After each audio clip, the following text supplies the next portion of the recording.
straight into it. Yo, man. Yo. Open up, man. What do you want, man? My girl just caught me. You let her catch you? I don't know how this happened. With who? The girl next door, you know. Man. I don't know what to do. Say it wasn't you. Alright. Honey came in and she got me right. It's different from the girl next door. Picture this, we were both butt naked, banging on the bathroom floor. How could I forget that I had given her an extra key? All this time she was standing there, she never took her eyes off me. How could you give away?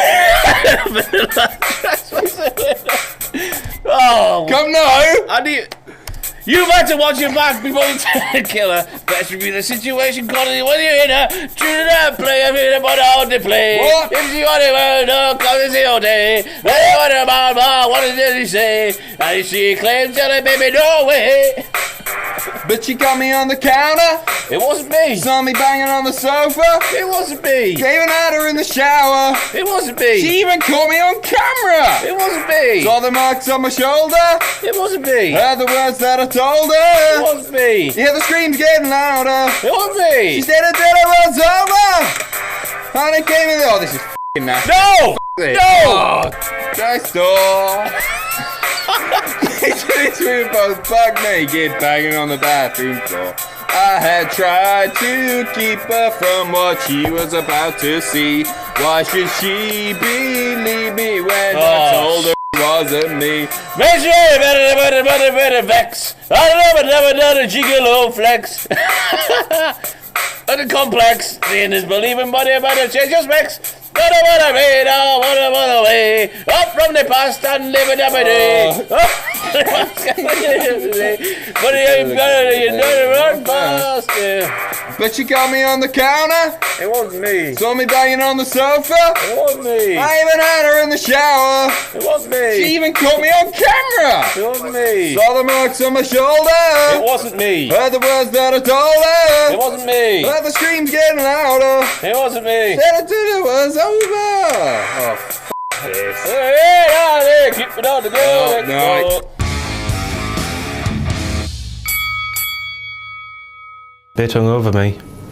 Didn't really watch SmackDown very well, so I probably missed some. Now, I've been speculating that WWE watch me and just bait me with certain things. For example, Trip Bradshaw from last week's WWE 205 Live. Bray Wyatt reinforced this conspiracy theory of mine by claiming the more things change around here, the more they stay the same. Basically, what Bray Wyatt was saying there is that up there. New era, same old shit. Bray Wyatt nicking from me and give it to the poor marks. I don't know. Bit hungover, me. Didn't really watch SmackDown very well. Probably missed a couple. Next, we move on to Shane McMahon, who openly said that we should always expect the unexpected on WWE SmackDown Live just before he booked a tag team match to take place on WWE SmackDown Live. What's that I hear you cry? 4 men at odds at the start of a WWE SmackDown Live, and then a general manager appearing, doing a little dance, and then booking an impromptu tag team match to take place. That's straight from the playbook of Teddy Long player. Holla holla, the only difference here, of course, is that Teddy Long is black and Shane McMahon is white. Holla holla.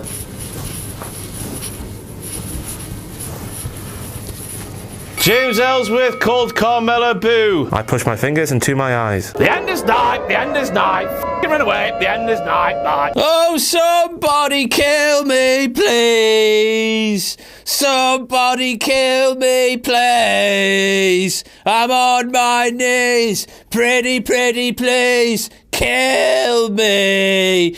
I want to die. Put a bullet in my head.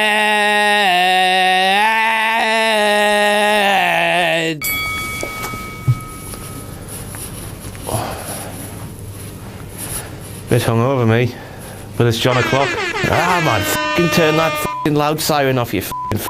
JBL called the Blue Meanie talented. WTF. Well, John, he wasn't so talented when you picked on the poor bastard and bloodied the shit out of his face back at One Night Stand in 2K05.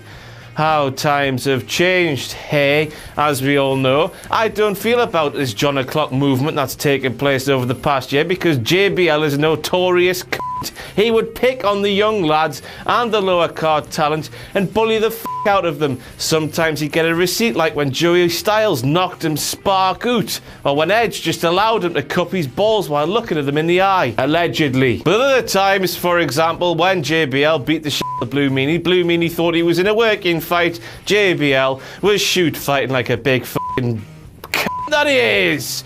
Oh, hungover. I forgot that I wrote down a quote on my notes here. This is what JBL said after he beat the shit out of Blue Meanie at ECW one night stand. 2K5, because 2K05 is 20,005, which is 2005. Bit hungover me. Maggle, the incident with Meanie had nothing to do with any old heat. I don't even know the guy. I couldn't care less about that little fat kid. Now he's got talent all these years later. Well, you know what they say about too much wanking. It just doesn't make you go blind, it makes you go f***ing stupid as well. And John is a living embodiment of that because he pulls his cock while there's some graps on the television, as he proved during NXT TakeOver San Antonio. Don't bother with the siren. It's John O'Clock though. JBL claimed that he heard that Kalisto is missing an eye and missing a nose. Here's a picture of Kalisto's face. You can clearly see a nose. You can clearly see an eye. 2 eyes. F***ing c***. It's John O'Clock, motherfuckers! Get in there! You do realise he's about 6'8", don't I you? do not care, Matt Striker. I will bite his f***ing nose off. Oh, it's not like any of us have ever made any mistakes now, is it? No, that John O'Clock thing wasn't filmed on Monday. No, it was filmed just now.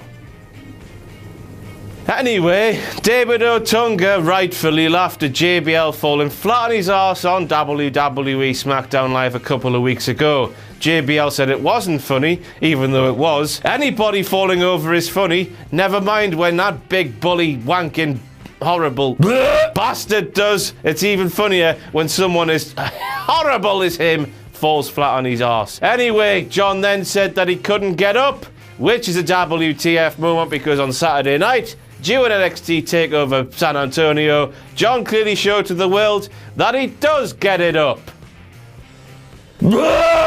John's massive boner for muscular women. The tag team thing. You can't call it anything else but a thing because it made absolutely no f***ing sense. American Alpha, sick of not being on the card, issued an open invitation to the entire WWE SmackDown Live tag team division. Come and fight us, bros. We're sick of not doing shit with these titles. It. I do ups and downs better than Jack the Jobber ever could, and up for this segment is the fact that not just one team came out, but the entire tag team division came out. A massive brawl ensued. JBL was having a little wank at ringside because he loves fighting and muscular women and wanking at the wrestling. He loves wanking at the wrestling. Brawl! After a few moments of brawling, though, we were left with Heath Slater and Rhino standing tall in one corner, American Alpha standing tall in the other. That was the perfect setup for a WWE Tag Team Championship match. Heath Slater and Rhino had earned their way into that spot. Now it's time to have the main match. Ups and downs. Jack the Jobber's is shit. Simon Miller's is great. I'm gonna sneeze. However, American Alpha's music just played, the segment ended.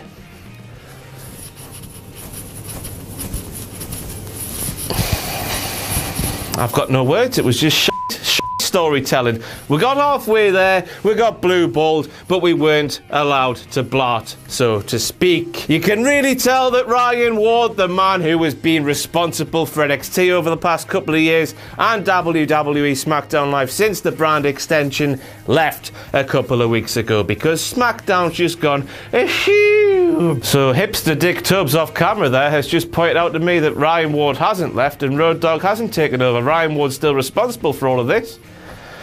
And I just want to go back to bed. So, f*** The biggest match of the SmackDown half of WrestleMania has been booked, with Randy Orton going up against John Cena for the WWE Championship in a match that has made us all feel like we've dropped acid and somehow teleported back to the year 2K9. Next week on SmackDown, though, guess what match we're getting? We're getting John Cena versus Randy Orton, not for the WWE Championship, though, in a match that makes us feel like we've dropped acid, got in a time machine, and teleported back to the year 2K9. WWE SmackDown Live has solidified their position as the best storytelling brand out of the two brands in WWE. Raw, we get the same shit every single week. How many matches was Kevin Owens and Roman Reigns involved in since the brand split up until this most recent week?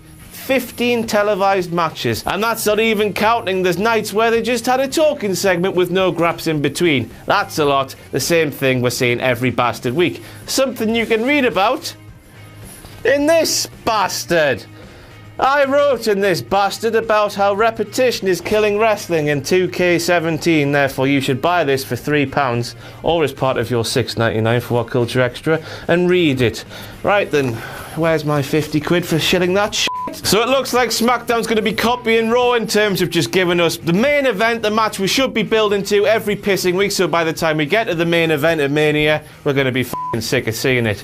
Or my hypothesis that Bray Wyatt will win the championship at Elimination Chamber and then face Orton in the SmackDown half main event thing at Mania is one step closer to becoming true, because why would you give it away for free when it's already booked for a couple of months down the line at WrestleMania? Makes no f***ing sense, and I just want to get bet. Look at that f***ing picture there. It looks like the last f***ing supper is taking place on the WWE SmackDown Live commentary team. 7 bodies are there. Maurice is there as the eye candy, as the Mrs. Mascot, as she always is, as the lovely manager that she is. What a lovely, lovely lady. Lovely. Then we have Miz spouting endless fire, Baron Corbin giving as good as he's getting, Dave, John, Tom, Mauro, too many cooks, too many cooks, that thing, that song, too many cooks. So we've got 6 people on commentary. Oh no, wait, let's make a smarky joke. We've got 5 people on commentary and David Otunga sitting there with his eyes that are dead and piercing a hole into your soul.